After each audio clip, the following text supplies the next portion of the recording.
The digestive or gastrointestinal systems may present certain conditions as a result of not having a healthy diet or adequate amounts of fiber in our diet. Here's what we can do to improve our digestive health. Although we hear about the importance of digestive health every day, very few people actually have a good understanding of the digestive system, how it works, and some conditions which can arise as a result of having poor digestive health. Let's start with a brief look at how our digestive system works. The mouth receives food into our body and reduces it in size by chewing and mixing with saliva secreted by the salivary glands. The tongue then pushes the food back down the alimentary canal, and the food flows down the esophagus to the stomach. Once the food reaches the stomach, digestion begins. The stomach is primarily responsible for digestion of proteins and ionization of minerals, and secretes various acids, hormones, and enzymes which break down the food into a solid mass, which is more easily digested. Now, water and sugar are absorbed in the stomach, and the majority of other nutrients are left to be absorbed in the small intestine.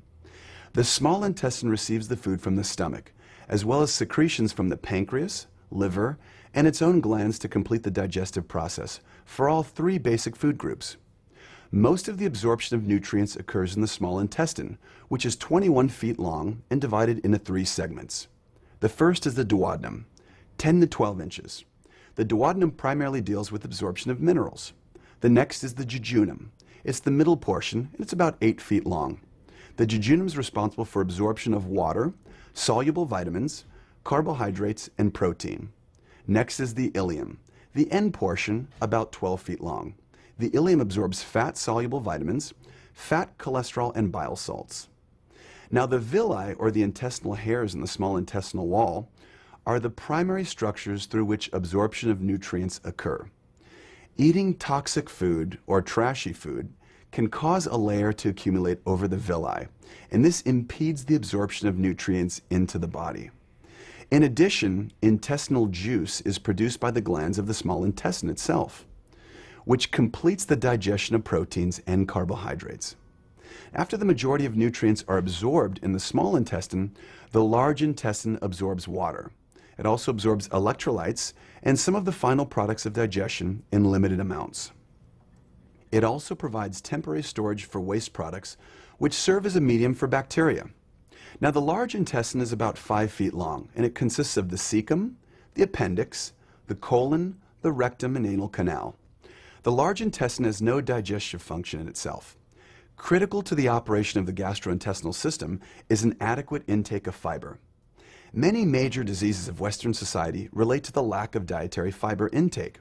Consider that in 1 year, the average American consumes 100 pounds of refined sugar, 55 pounds of fats and oils, 300 cans of soda pop, 18 pounds of sweets and candy, 5 pounds of potato crisps, 7 pounds of corn chips, popcorn, pretzels, 63 dozen donuts, 50 pounds of cakes and biscuits, and 20 gallons of ice cream.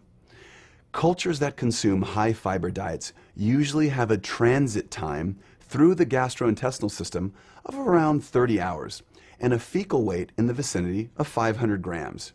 Now, in contrast, Europeans and Americans who eat a typically low fiber diet, which is about 20 grams per day, they have a transit time of greater than 48 hours and a fecal weight of only 100 grams. So when the fiber is added to the diet of individuals with high rapid transit times, their transit times slow down, thus normalizing bowel movements. So the effect of fiber on transit time is related to its effect on stool weight and size. A larger, bulkier stool passes through the colon more easily. It requires less pressure to be produced during defecation and subsequently is less straining.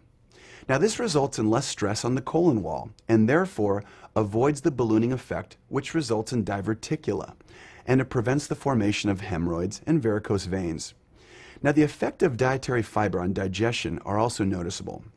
Although dietary fiber increases the rate of transit time through the gastrointestinal tract